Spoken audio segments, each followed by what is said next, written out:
Hi friends, Anuj Kumar this side from Pep coding and आज हम problem solve कर रहे हैं pair with given sum in two sorted matrix using binary search. तो एक बार जरा इस प्रॉब्लम को देखते हैं। ये मैं पहले भी डिस्कस कर चुका हूँ हैश मैप के साथ, पर आज हम इसको बाइनरी सर्च के थ्रू सॉल्व करेंगे। तो दो सॉर्टेड मैट्रिक्स गिवन है, A and B, N cross N dimension की। आपको एक नंबर एक्स मिलेगा जो कि मुझे ऐसा टारगेट ढूंढना पड़ेगा इसके अंदर, और मुझे सारे वैलिड पेयर्स बताने हैं from matrix whose sum is equal to X. दो मैट्रिक्स हैं ए बी, एक मैट्रिक्स ए में से एक एलिमेंट आएगा, मैट्रिक्स बी में से एक एलिमेंट आएगा, एंड मुझे सारे पॉसिबल पेयर्स बताने हैं। ठीक है। कंस्ट्रेंट्स मैट्रिक्स जो हो सकती है वो 10⁻³ मल्टीप्लाई 10⁻³ की हो सकती है। एंड ये एक सैम्पल इनपुट दे रखा है जो कि मैंने व्हाइट बोर्ड पे पहले ही कॉपी कर रखा है। सो ये रहा। तो इसके अंदर ना, अब देखो इस प्रॉब्लम को अगर मैं बाइनरी सर्च से सॉल्व करना चाहता हूँ तो यहाँ पर एक कंस्ट्रेंट गिवन है जो कि ये है कि मैट्रिक्स है सॉर्टेड। पिछली वीडियो के अंदर हमने ना इसके सॉर्टेड होने का कोई फायदा नहीं उठाया था। आज की वीडियो में हम इसके सॉर्टेड होने का कुछ बेनिफिट उठाएंगे। कैसे? ये मैट्रिक्स सॉर्टेड है, इट मींस ये वाला जो एलिमेंट होगा ना, इस वाले एलिमेंट से बड़ा होगा। तो व्हाट आई मीन कि एरे ऑफ, अगर ये मेरा n क्रॉस n का मैट्रिक्स है, अगर इसका डायमेंशन जो है वो n है, तो एरे ऑफ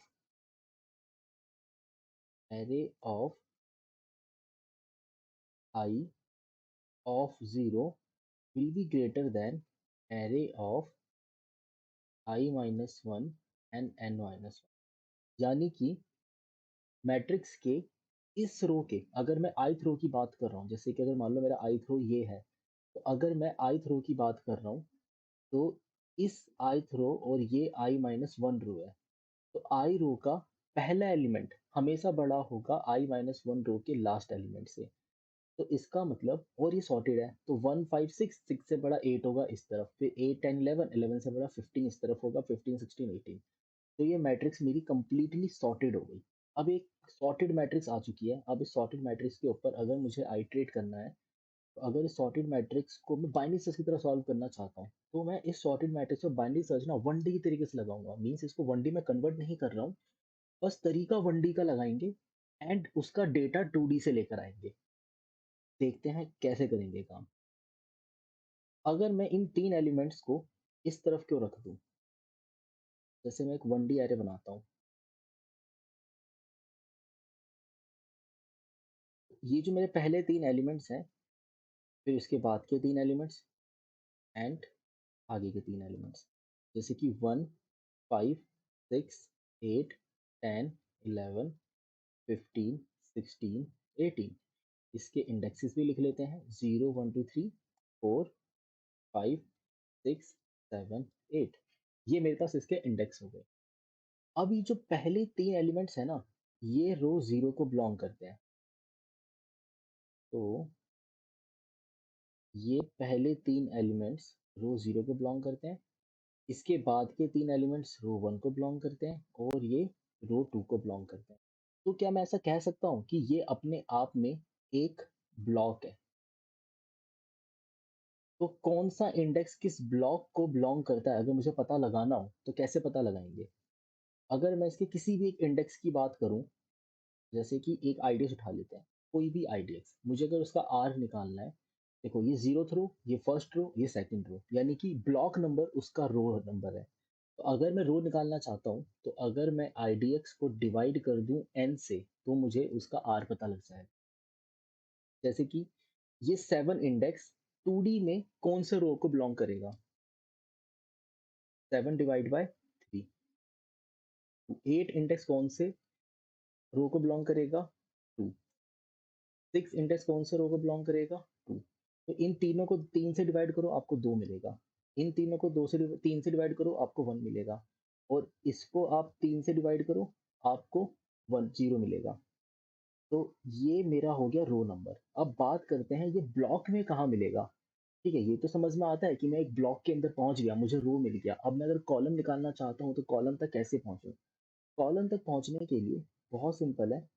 देखो नंबर कंप्लीटली डिवाइड तो हुआ है नहीं, जैसे कि 6 3 से कंप्लीट डिवाइड हो जाता है, बट क्या 7 3 से कंप्लीट डिवाइड हुआ? नहीं हुआ। इसके अंदर कुछ कुछ डेसिमल पॉइंट रह गया था, कुछ ऑफसेट रह गया था। वो ऑफसेट कैसे निकालेंगे? इसका मॉडुलस करके। अगर मैं कॉलम निकालना चाहता हूँ तो अगर मैं आइडियल्स का मॉडुलस कर दूं n से तो मुझे उसका कॉलम पता लग जाएगा। अब मुझे रो भी पता है और मुझे कॉलम भी पता है, यानी कि मैं 1D के ऊपर आइडियल्स यूज करूंगा एंड R और C, array of R C यानी जो वैल्यू होगी मुझे 2D से मिल जाएगी। तो अगर मैंने 1D के ऊपर इस प्रॉब्लम को सॉल्व कर दिया, ये 2D के अंदर भी सॉल्व हो जाएगा। देखते हैं कैसे। देखो ये फॉर्मूला हमने डिफाइन कर लिया। अब मैं इसी फॉर्मूले का यूज करके इसको पहले रब कर लेते हैं। जो दूसरा एरे है उसे भी मैं 1D पे ले आता हूँ। ये हमारे पास एक सेकंड एरे आया, इसको लेकर आते हैं 1D पर।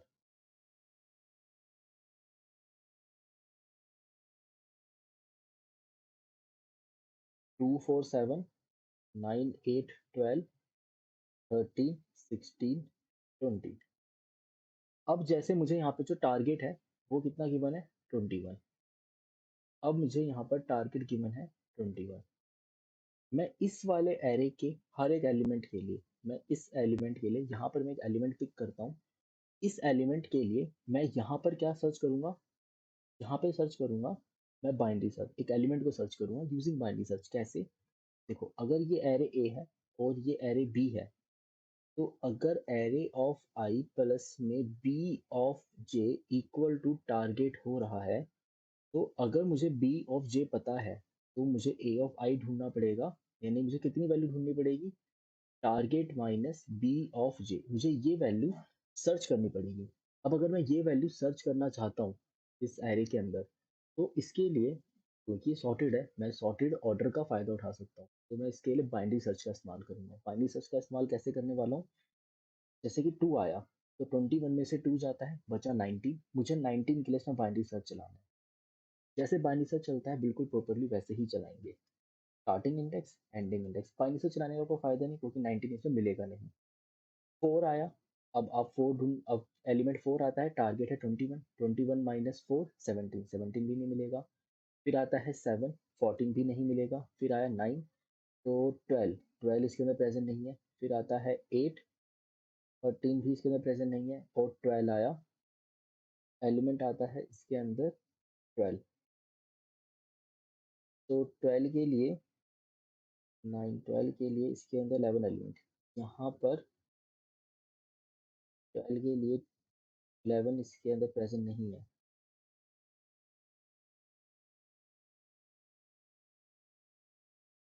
इसके लिए बाइनरी सर्च चला के एक बार देखते हैं, इससे थोड़ा आइडिया लगेगा। जैसे कि मुझे जो एलिमेंट ढूंढना है वो है मेरे पास 21 माइनस 12। तो 9 के लिए मैं यहाँ पे लगा रहा हूँ स्टार्टिंग इंडेक्स से एंडिंग इंडेक्स पर हमने मिड निकाला, 0 plus 8 divide by 4 divide by 2, ये आया मिड। मुझे यहाँ पे 9 सर्च करना है। 9 जो है मुझे लेफ्ट साइड पे मिलेगा। ई आई को उठाकर, ई आई को उठाकर हम इस साइड की ओर ले आएंगे। अब 0 प्लस 3 डिवाइड बाई 2 मुझे मिला 1। 9 जो है इसके राइट हैंड साइड की ओर मिलेगा। एस आई को उठाकर यहाँ ले आएंगे। 2 plus 3 divide by 2 is equal to 2। तो मिड आया मेरा 2 पर, इसी पॉइंट पर मिड आता है। अब 9 जो है इसके राइट में मिलेगा, तो एस आई पहुंच गया इस जगह पर। यहाँ पे भी 9 नहीं, ये आपस में क्रॉस कर जाएंगे। तो 9 मुझे इसके अंदर मिला नहीं। 9 तो मिला नहीं, इट मीन्स आंसर इसका आ नहीं सकता। इसे हटाया। अगला एलिमेंट होता है 13। ये 8 एलिमेंट को ढूंढना है। तो 21 माइनस 13 इक्वल टू 8। 8 इसके अंदर इजीली मिल जाएगा। 8 जो है मुझे बहुत इजीली मिल जाएगा, तो मुझे एक पेयर मिल गया। इसी तरीके से मैं बाकी सारे पेयर निकालूंगा। बस इसके अंदर खास बात क्या है, इसके अंदर इम्पोर्टेंट ये है जैसे कि अगर इसके पास एलिमेंट ये 10 होता और ये एलिमेंट भी 11 होता और ये एलिमेंट भी 11 होता, मान लो ये कुछ ऐसा एरे होता और ये भी 11 होता, अब मुझे क्या करना होता? अब 21 का जो पेयर है ना, वो कौन-कौन बना सकते हैं, कौन-कौन से लोग बना सकते हैं यहाँ पर 21 का जो पेयर है, ये सारे एलिमेंट्स बना सकते हैं। 11-10, ये वाला 11-10, ये वाला 11-10 एंड ये 11-10 भी। ये दोनों मिलके 21 का पेयर बना रहे हैं। तो इट मीन्स मुझे हर एक एलिमेंट के लिए बाउंड देखना पड़ेगा यहाँ पर। और अगर यहाँ पर आगे एक और एलिमेंट 10 होता, उसके साथ भी ये सेम पेयर बनते। एलिमेंट 10 इसके साथ भी एंड यही 4 पेयर इस एलिमेंट 10 के साथ भी बनते।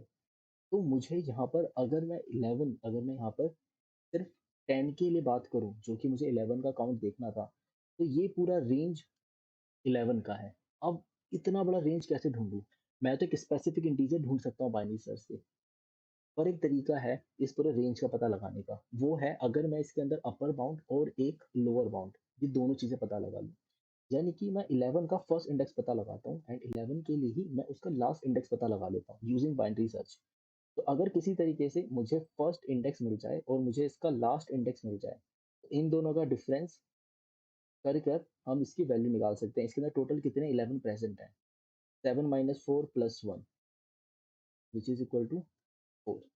तो 7 माइनस 4 प्लस 1 करने से आपको पता लग जाएगा टोटल कितने 11 प्रेजेंट है मेरे पास एग्जैक्टली जितने 11 प्रेजेंट होंगे मल्टीप्लाई जितने भी 11 प्रेजेंट है इसको अपना काउंट बना लो, मतलब इसको अपने आंसर का पार्ट बना लो।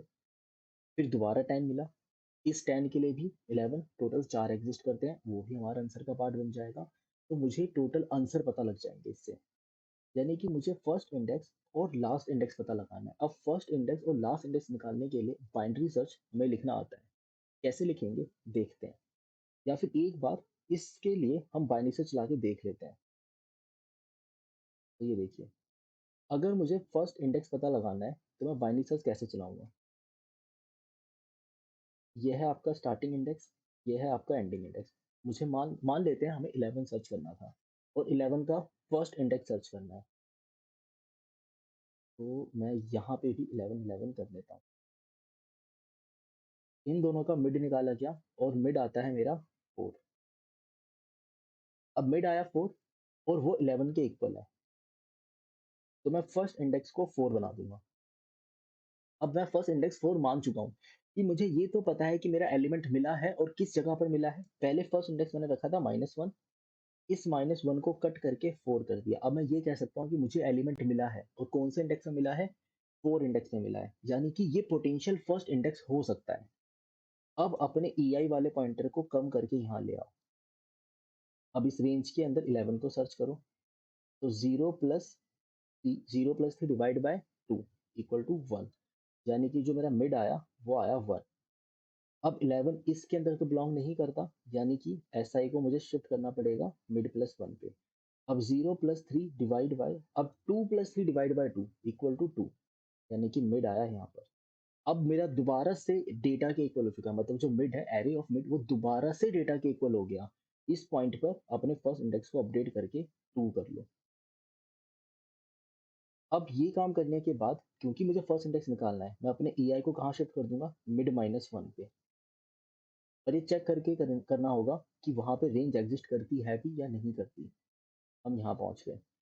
अब मैं जैसे ही यहाँ पर आया, अब मैं यहाँ पे फिर से चेक लगाता हूँ। तो यहाँ पे चेक लगाएंगे क्या ये EI वाली जो वैल्यू अभी निकल कर आई है, अब ये जो EI है SI के साथ क्रॉस ओवर कर गया। जैसे ये क्रॉस ओवर कर जाता है, इट मीन्स अब आगे मुझे एलिमेंट नहीं मिल सकता, तो मेरे लिए फर्स्ट इंडेक्स क्या हो जाएगा, 2 हो जाएगा। सेम तरीके से अगर मुझे लास्ट इंडेक्स निकालना हो, लास्ट इंडेक्स जिसको मैं -1 मान के चल रहा हूँ, तो ये SI, ये EI, ये एलिमेंट मिड आया।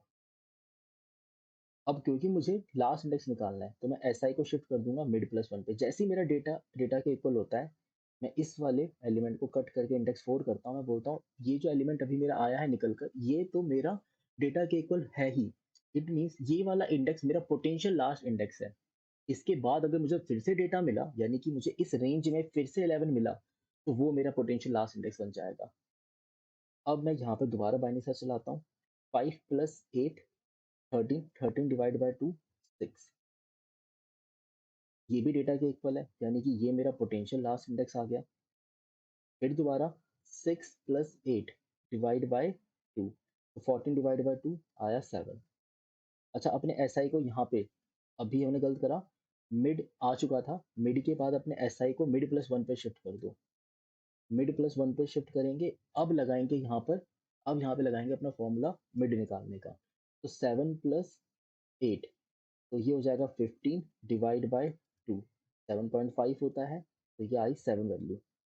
क्या 7 डेटा के इक्वल है? डेटा के इक्वल है, एरे ऑफ 7 भी डेटा के इक्वल है। इट मीन्स इस इंडेक्स को अपडेट करके आप 7 कर दो। अब मुझे मेरा फर्स्ट इंडेक्स, अच्छा मिड आपको मिल चुका था, अब अपना एस आई आप मिड प्लस वन पे शिफ्ट कर दो, यानी कि मैं इसके इक्वल आया। अभी डेटा के इक्वल है नहीं, तो क्या होगा, डेटा मुझे मेरे राइट रीजन में, लेफ्ट रीजन में मिलेगा, तो ई आई इधर आ जाएगा। और जैसे ही क्रॉस ओवर करेंगे, मैं ऐसा कह सकता हूँ कि मेरा एरे एग्जॉस्ट हो गया इस वाले पॉइंट पर। तो मुझे मेरा फर्स्ट इंडेक्स भी मिल गया और मुझे मेरा लास्ट इंडेक्स भी मिल गया। अब इस काउंट की हेल्प से मैं इजीली अगर रिपीटिंग नंबर है, मैं अपना आंसर निकाल सकता हूँ। एक बार देखते हैं इसको कोड करके। तो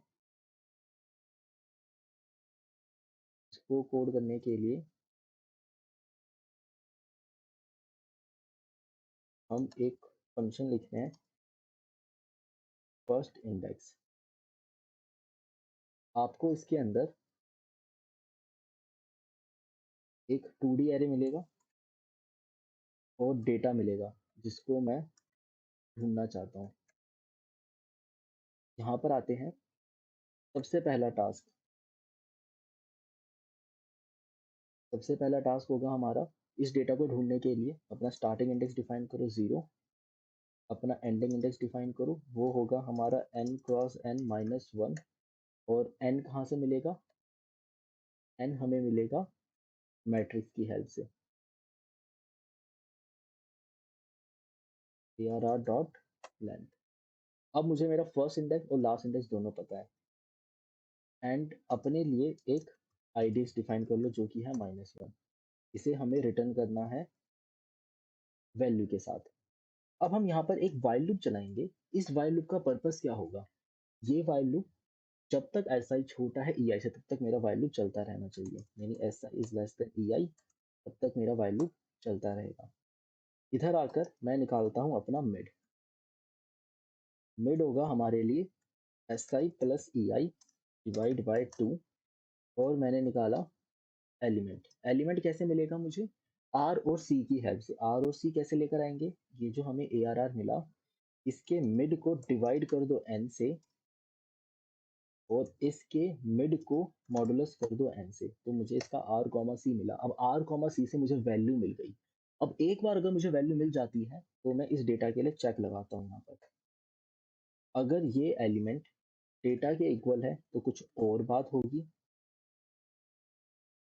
एल्स इफ अगर ये वाला एलिमेंट डेटा से बड़ा है, अगर ये वाला एलिमेंट जो है मेरा, जो गिवन डेटा है उससे बड़ा है, यानी कि किस तरफ की ओर एग्जिस्ट करता है, एलिमेंट इस तरफ की ओर एग्जिस्ट करता है, और मैं जिस डेटा को ढूंढना चाहता हूँ वो मेरा इस तरफ की ओर एग्जिस्ट करता है।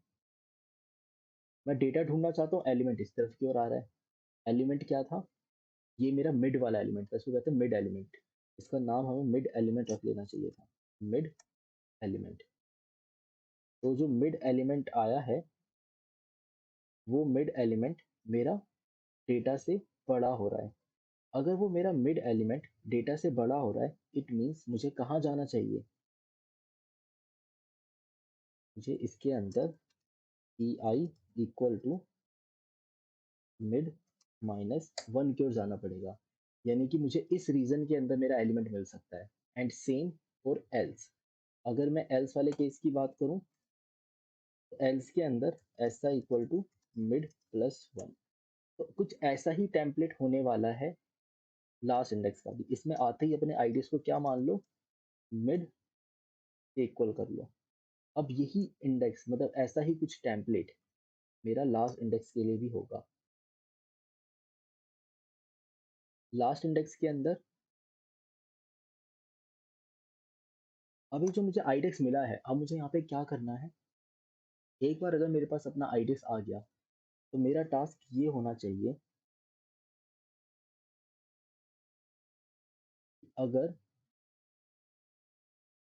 मिड माइनस क्योंकि मुझे फर्स्ट इंडेक्स निकालना है तो मुझे अपने EI को शिफ्ट करना पड़ेगा। तो मैं इसके लिए यहाँ पे चेक लगाऊंगा, मिड माइनस वन अगर greater than equal to zero है, अगर mid minus one greater than equal to zero, आप चाहो तो बिना चेक लगाए भी ये काम कर सकते हो। बिना लगाए चेक कैसे काम कर सकते हो, आप डायरेक्टली EI को माइनस माइनस कर सकते हो यहाँ पर, मतलब EI इक्वल टू जो भी मिड आया उसके माइनस वन पे जाके उसको प्लेस कर दो, आप डायरेक्टली भी काम कर सकते हो।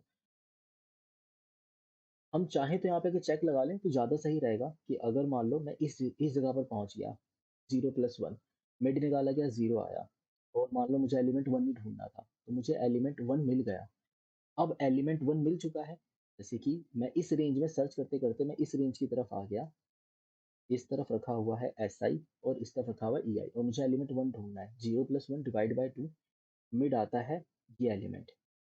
अब मेरा मिड ये आया और मुझे यहाँ पे वन मिल चुका है, यानी कि अगर मुझे फर्स्ट इंडेक्स ढूंढना है ना, तो मुझे अपने EI को कहाँ शिफ्ट करना पड़ेगा, मिड माइनस वन पे। जैसे ये काम करेंगे और एक क्रॉस ओवर हो जाएगा, क्रॉस ओवर होते ही क्या होगा, ये लूप अपने आप ही ब्रेक हो जाता है। तो क्रॉस ओवर होने का मतलब है लूप अपने आप ब्रेक हो जाएगा। अब सेम काम यहाँ पर अपना SI किसके इक्वल कर दो, आप SI को इक्वल कर दो आप मिड प्लस वन के, ये हो जाएगा आपके लिए लास्ट इंडेक्स।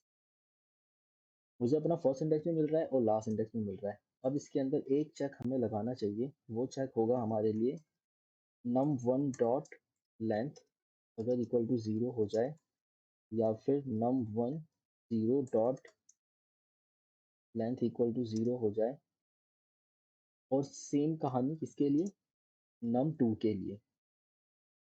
अगर मान लो नम टू जो मैट्रिक्स है उनमें से कोई एक मैट्रिक्स अगर एम्प्टी निकल गई, तो किस बात का काउंट, राइट। तो अगर कोई भी मैट्रिक्स एम्प्टी हो जाती है तो मैं फिर किस बात का ही काउंट निकालूं, तो मुझे काउंट निकालने की यहाँ पे कोई ज़रूरत नहीं पड़ेगी। काउंट को रखा हमने जीरो, और रिटर्न यहाँ से करेंगे काउंट। अब मैं यहाँ पे क्या कर रहा हूँ, मैट्रिक्स टू के हर एक एलिमेंट के ऊपर कर रहा हूँ आइट्रेट, और उस हर एक एलिमेंट के लिए नम वन के ऊपर चला रहा हूँ मैं बाइनरी सर्च, क्योंकि सॉर्टेड है। तो for loop int AR colon num two, for loop int element colon AR। अब मैं इस तरीके का while लूप क्यों लिख पाया, इसका रीजन मैंने पिछली वीडियो में भी बताया था। एक्चुअली जो नम एरे होता है, ये होता है एक 2D एरे, ऐसा एरे होता है। इसके पास एक 1D एरे प्रेजेंट होता है। तो मैं इसके हर एक इंडेक्स पे जाकर इस 1D एरे को एक्सेस कर रहा हूँ, एंड इस 1D एरे के ऊपर मेरा एलिमेंट जो है वो आइट्रेट कर रहा है। तो मैं हर एक एलिमेंट के लिए यहाँ पर क्या ढूंढने की कोशिश करूंगा, के वाले एलिमेंट को ढूंढने की कोशिश करूंगा। तो मैं निकालता हूँ फर्स्ट इंडेक्स यानी कि Fi, ये हो जाएगा मेरे लिए फर्स्ट इंडेक्स। उसको पास कर रहा हूँ मैं नम वन का एरे और के माइनस एलिमेंट, और मैंने उसको पास कर दिया नम टू, नम वन, और ये निकलवा लिया उससे मैंने लास्ट इंडेक्स। अगर मान लो कि जो मेरा फर्स्ट इंडेक्स है वो इक्वल इक्वल टू क्या आ जाता है, अगर मेरा जो फर्स्ट इंडेक्स है वो आ जाता है माइनस वन, हालांकि चेक मुझे यहाँ लगा देना चाहिए फर्स्ट इंडेक्स निकालते ही। अगर मेरा first index equal equal to minus one आ जाता है तो फिर कुछ करने की जरूरत ही नहीं, कंटिन्यू कर जाओ, मतलब एलिमेंट तो मिला ही नहीं।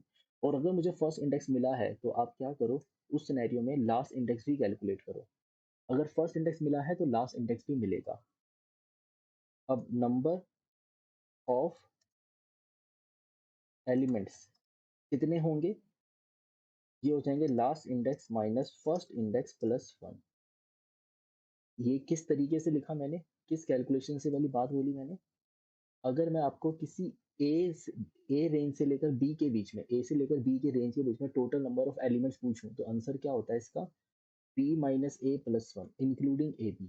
तो अगर फर्स्ट इंडेक्स और लास्ट इंडेक्स को इंक्लूड करते हुए ए से लेकर फर्स्ट इंडेक्स से लेकर लास्ट इंडेक्स के बीच में कितने एलिमेंट एग्जिस्ट करेंगे, including first index and last index, answer होगा last index minus first index plus one, यानी कि इतने एलिमेंट्स मेरे पास हैं। तो मेरा आंसर कितना हो जाएगा, count plus equal to number of elements, और लास्ट में हम काउंट रिटर्न कर रहे हैं। तो एक बार इसको चला के देखते हैं, एंड अगर कहीं पे गलती आती है तो उसे सही कर लेंगे। तो सैंपल के लिए तो सही चल रहा है, के बाद और ये हमारा सारे टेस्ट केस पास हो गए। तो हमारे सारे टेस्ट केस पास हो रहे हैं। ये तरीका है आपका कौन-सा? ये है आपका बाइनरी सर्च का तरीका। अब ज़रा इसकी कॉम्प्लेक्सिटी की भी एनालिसिस कर लेते हैं। ये जो लूप है, ये दोनों लूप मिलकर n स्क्वायर चल रहा है। फर्स्ट इंडेक्स ढूँढने में कितना टाइम लगेगा? log 2 ऑफ n स्क्वायर और इसमें भी कितना लगेगा? log 2 ऑफ n स्क्वायर और इसकी कॉम्प्लेक्सिटी कितनी हो गई? n square.